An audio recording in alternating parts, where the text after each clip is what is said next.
So one of the most important stages and steps during the product research and validation stage is to really determine, do you actually have enough money to make a run at this product?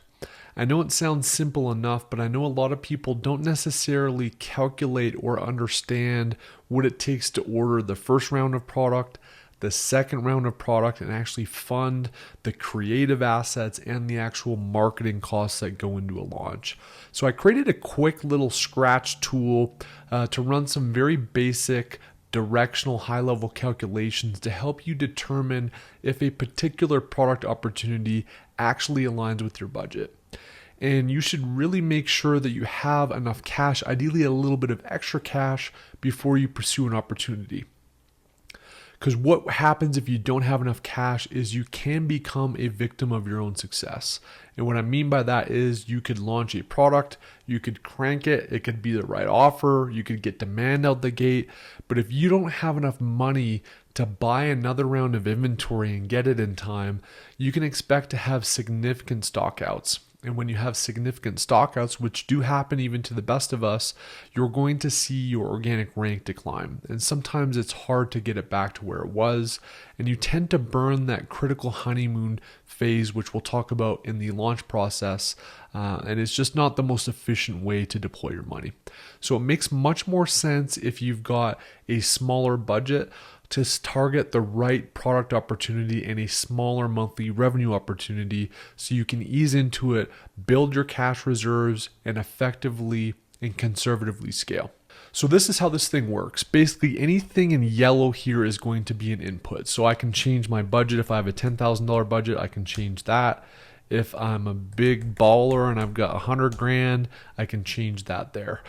So this is just kind of a good kind of input on what your actual budget is. And then you put in the target product price. So if you've assessed a market and you're like, hey, I think I'm going to land around this price point to compete effectively with the offer I have in mind, you can plug that in there. If you want to check with a couple factories first, you can totally do this, but oftentimes most factories are going to be between 30 and 60 days, more tightly pocketed between 30 and 45 days. I've just used the 30-day case here. Transport time now, both on the ocean time and then getting into a warehouse, getting into Amazon, is usually about 40 days now. If we see some of this congestion come down, it can be around that 25 to 30-day range, but I've been conservative here to say 40. And then most of the time you should try to keep at least a month's worth of stock in terms of safety stock in here too. You could make this 0 if you wanted to be kind of conservative and just say, hey, I'm just going to kind of reorder immediately after I launch. You can do that, but generally speaking, you do want to build in a little bit of buffer or safety stock. So basically you plug in those 5 different inputs and you can use your own estimates for that. And then the rest of the math takes care of itself. So it's going to calculate the daily units needed based on anticipated sales. It's going to do an estimated COGS, estimated Amazon fees, and an estimated kind of month one or launch month tacos or pay-per-click percentage. Again, you can come in here and edit any of these. So if you're like, no, I've actually talked to a couple factories and this is $12, I can go ahead and do that and kind of customize those numbers. And then basically it's going to calculate, given the fact that you've already paid for the first month of product or the first round of product, it's going to calculate what that first month profit is.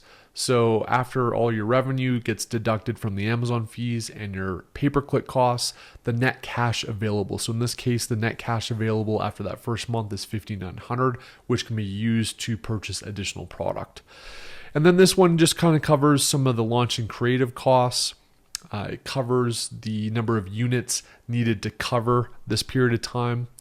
These in this case, it looks like 100 days worth of stock. Covers the cost of the initial product order. And then it also covers the cost of the second batch that you need to order, which is less this profit of $5,900 that you've earned. So I think one of the dirty little secrets of Amazon is that you oftentimes need to order product right after you launch or very quickly after you launch. So if you've launched a product, you're getting that traction, you're starting to see your organic rank rise.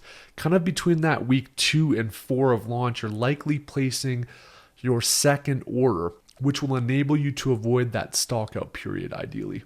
So sometimes you may not have all of the information you would ideally want to have, before you place that second order, but this math here reflects that need to order that second batch within the first month. So then there's really just kind of three different cash scenarios. One is if you're like, hey, I want to order more than enough stock. I want to be conservative with my numbers. I want to kind of make sure that I've got more than enough budget. In this case, to hit this $10,000 a month product, you're going to need $14,100. Again, that gives you a little bit of buffer, gives you a little bit of leeway in terms of, being more conservative with this particular launch. Kind of a down the middle, you kind of want to have about the right amount of money here. It's just north of $11,000. If you're like, look, Adam, I don't really know about this product. I'm not super confident for whatever reason, or this is the first time I've ever done this. I'm a little bit scared and I don't want my wife to chop my head off here. I want to kind of dial this conservative at the risk of stocking out. So in this kind of risk averse scenario, you're probably going to stock out if you're successful. But it also gives you a little bit of leeway if you don't quite hit the sales that you thought, if your launch doesn't go effectively, or if maybe your offer isn't perfect. Gives you a little bit of leeway so you're not burning this $14,000. You're maybe only burning some portion of $8,000. So these are just kind of three different scenarios based on these inputs and based on this kind of directional math.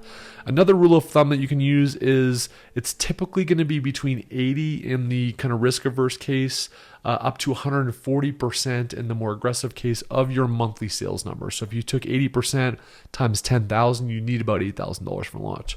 If you took 140% of this $10,000, you'd need roughly $14,000.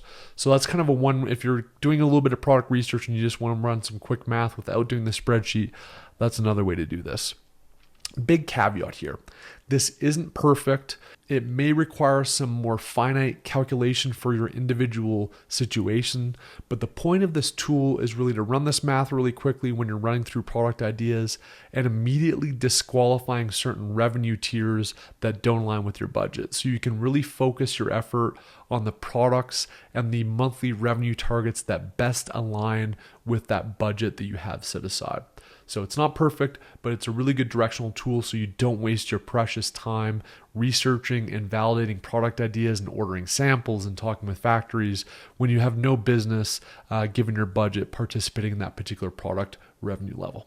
I hope this was helpful. This tool will be available in the resources and SOP section.